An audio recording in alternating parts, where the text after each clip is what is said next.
Thank you. Thank you. Mark Hasselbacher. I'm not sure if Mark, he's not here. Oh, I was looking forward to him. He wanted to fire the mayor. I was going to resign. Blast. Tony Pinnell. Tony? No? No? Bailey Peryman. Hi, Bailey. I know Bailey.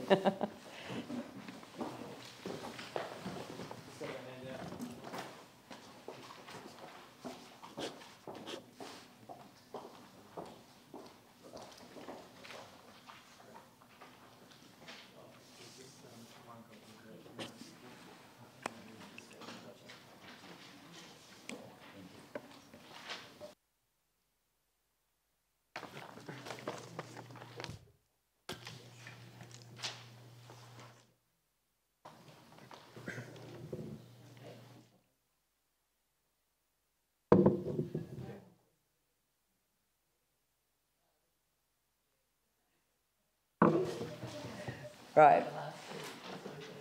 Thanks very much. Welcome. Thank you. So I just want to say, first of all, well, congratulations to all of you for what has been, what seems to be at least, a really genuine effort to engage the whole city on this, what's a pretty crucial turning point for the financial state of the city. So just well done, and I know you spent a lot of time listening to a lot of different people, and I promise not to use the R word. I'm not interested in rates. Rates, yeah, no, not interested in rates. I'm here on quite a specific point in relation to my submission and very clear opportunity, I think, in the city right now to experiment with urban agriculture. And we have, my colleague and I, as you'll see in the piece of paper I've handed around, have 3 years of funding, $100,000 a year from the Vodafone Foundation, quite a lot of support across the board, including ministers and government, right the way down through to the grassroots sector where you probably are more familiar with my work in community gardening. And all I'm asking basically is to spend maybe a day or even just an afternoon with one of your Parks and Reserves staff to identify half an acre somewhere within the suburban area to pilot something like this and to give it a go. I'll use a different R word.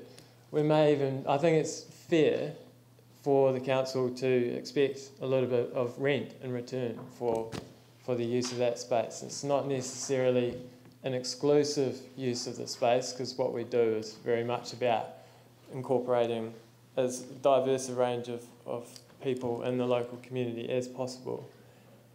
But it may not be significant rental, but just putting that out there.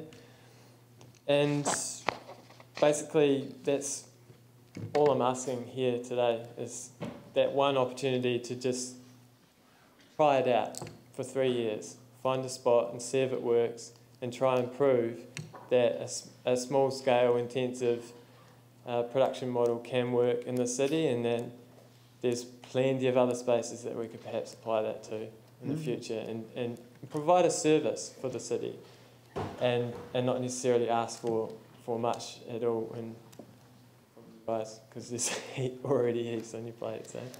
But that's pretty much all I have to say today. Well, sounds great to me. So Phil and then Ali. Thank you, Ali. Can I just ask you, in addition to the work you're doing, like with the community gardens that are existing and the ones you're cultivating, have you got any suggestions as to how perhaps we, as a council, have those well coordinated?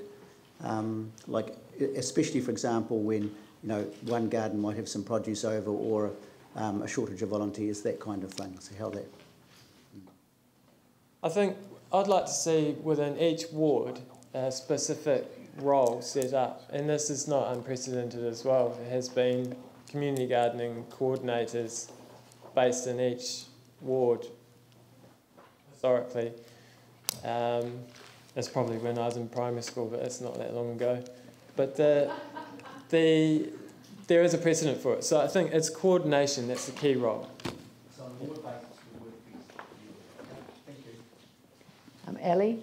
Thank you. A couple of things. Of course, Shirley Papanui has been city leading in the edible sustainable gardens area with the awards. You'll be aware of that, Bailey, just to break that. My question is, there was a woman... Setting aside all ward interest. There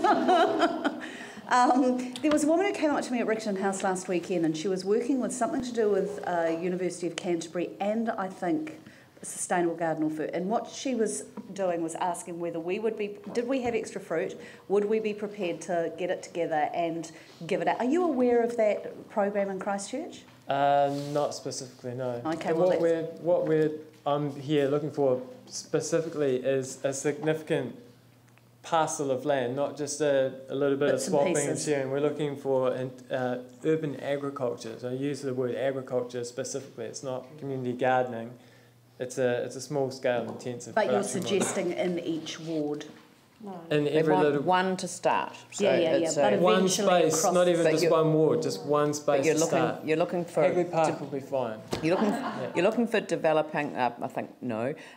You're looking for developing food resilience over a period of time, but you want to pilot it. Yeah, just want to start with a different model to the community garden. Yeah, no, I fully appreciate what you're asking for, but time's up. So thank you very much, Bailey, and you've given us food for thought. Thank you.